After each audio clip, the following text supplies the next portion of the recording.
की जिंदगी भर सेवा करता रहेगा। और अगर आपने साथ नहीं दिया तो इस नरेश मीणा की भी उसी तरह हत्या हो जाएगी जैसे कई लोगों की राजनीतिक हत्या इस आरोपी में हो गई है। क्या आपको करना है? इसलिए मैं वोट मांगने आपसे नहीं है, मैं आपसे आशीर्वाद मांगने आया हूं। मुझे ताकत देना, मुझे समर्थन देना। एक एक व्यक्ति के पास जितने आपके रिश्ते नाते हैं, जिससे आपके राजनीति आगेगा, तो मेरा बाप लिखा, एक एक बच्चा बाप लिखा, एक एक युवा, एक एक मेरी माँ, एक एक बुजुर्ग मेरे लिए उसी तरह से है। मैं किसी में भेदभाव नहीं करूंगा, मैं किसी में फर्क नहीं देखूंगा। बाप लिखे किसी भी मामले में मैं जब तक गांव में आकर कोई किसी तरह ये मत सोच लेना कि बावली का फलाना व्यक्ति नरेश का खास है तो नरेश उसी की बात मानेगा। नरेश किसी का खास नहीं है, नरेश तो जनता का खास है। जनता के आशीर्वाद से नरेश आगे चल रहा है। बावली के लोगों आपका तो है ही है, पर वो जो गौतम समाज है, गौतम समाज के सेठ जी कहां गए? बुलाओ उनको मंच पे। गौतम समाज, गिरिराज जी भाई साहब मंच में पधारो। गिरिराज जी गौतम साहब मंच में पधारो। गिरिराज जी गौतम साहब, बेरवा समाज में से कोई है? इस मेघवाल समाज में से कोई है या नहीं है? वैष्णव समाज में से कोई है? वैष्णव समाज में गिरिराज जी भाई साहब के भाई ऊपर पधारो। वैष्णव समाज में से कोई है? वैष्णव समाज में नहीं है। सेन समाज में से कोई है? जगदीश जी भाई साहब मंच में बता दो। माला दो भैया, माला दो, माला दो।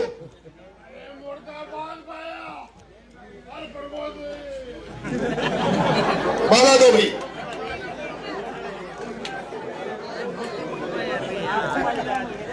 मेरा आपसे निवेदन है, मैं आशा करता हूं कि बावली का एक एक वोट आपके इस बेटे को मिलेगा, चाहे वो वैष्णव परिवार हो, वैष्णव परिवार हो।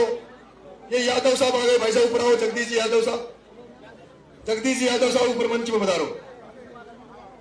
जगदीश जी यादव, हमारे छेला बेल के खोरी के यादव साहब, भाई साहब मंच में आओ।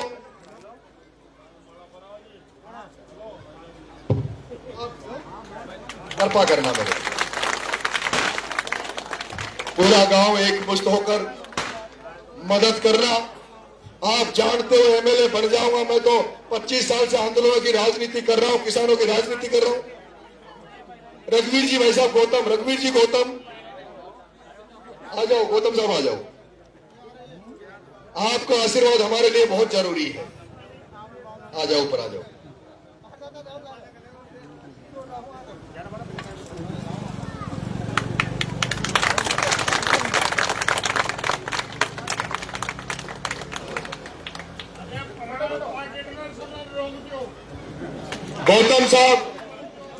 गौतम साहब से भी निवेदन है, आओ भाई साहब।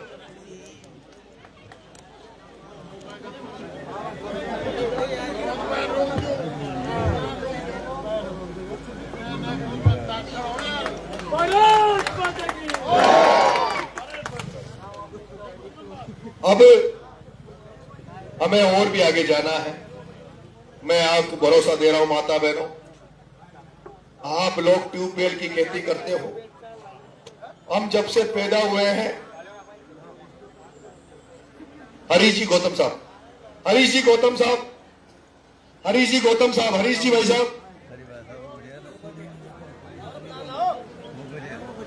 आप सब जानते हैं हम ट्यूबवेल की खेती करते हैं। 55 से जब से बड़े हुए तब से सुन रहे हैं कि अकावट डैम बनेगा, परवन की नहर आएगी, लेकिन परवन की नहर नहीं आई। आपका सोयाबीन खत्म हो गई, धान खत्म हो गई, लेकिन कोई फसल बीमा की बात नहीं कर रहा। आपके बेटे को एमएलए बनने के बाद